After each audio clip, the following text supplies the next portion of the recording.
ମା କଣ କରୁଛୁ? ମୋ ପାଇଁ ଟିକେ ଘିଅ ମାରିକି କରିଦଉନୁ ପରଟା କରିଦଉନୁ ବେ ଘିଅ ମାରିକି ହଁ ଘିଅ ତ ଘିଅ ମାରିଦେଇକି କରିଦେ ମା ନେ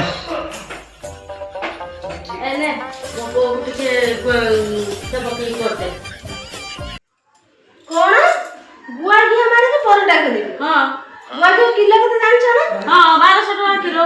1200 ଟଙ୍କା ଦେଇକି ମୁଁ ଖାଇବା ପାଇଁ ଆଣିଛି ତମ ପୁଅକୁ ଗୁଆ ଘିଅ ମାରିକି ପରଟା କରିଦେବି। ଘିଅଟା ମୋ ପାଇଁ ଆସିଛି ମାନେ ଏଟା ମୁଁ ଖାଇବି। ଏଟା ତମ ପୁଅଙ୍କର କିଛି ଅଧିକାର ନାହିଁ। କହିଲେ କଣ ପୁଅ ପାଇଁ ଗୁଆ ଘିଅ ମାରିକି ପରଟା କର। ଡାଲନା ଘିଅ ଆଣ ପରଟା କରିକି ଖାଇଲେ ଖାଇବେ ନ ଖାଇଲେ ନାହିଁ। ଏଇ ଘିଅଟା କେବଳ ମୋ ପାଇଁ ବାପା ଦେଇଛନ୍ତି। तो बापा नहीं बने तू खाइबो हां मो पो किछि खाइबोनी इमिति खाउ ना तू खाइ देबो ना ମା ମୁଁ ବା ଘିଅ ଖାଉଛି ବୋଲି ବାପା ଘର ଦେଇଛନ୍ତି ଆଉ ଖାଲିଟାରେ ଗୁଆ ଘିଅ ପଠେଇଲେନି ନା କଣ? ମୁଁ ଗୁଆ ଘିଅ ଖାଇତେ ଭଲ ପାଏ ସେଥିପାଇଁ ଗୁଆ ଘିଅ ଦେଇଛନ୍ତି। ତୁମେ ଜାଣିନ କିଛି।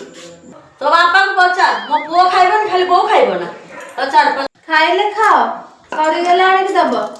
ମୋ ବାପାଙ୍କର ଏତେ ପଇସା ନେଇ ଯେ ମାସ 1200 ଟଙ୍କା ଦେଇ ଗୁଆ ଘିଅ ପଠେଇବେ ମୋ ପାଇଁ। ଖାଇବ ଯଦି କିଣିକି ଆଣିକି ଖାଅ ଏବେ ମୋର ମନା କରିବାର ନାହିଁ। ହଉ ର ତୋ କଥା ବୁଝୁଛି ର ବାପା ଘିଅ ଦେଇଛି ବୋଲି ତୁ ମୋ ପୁଅ କୁ ଦଉନୁ ଖାଇବାକୁ ର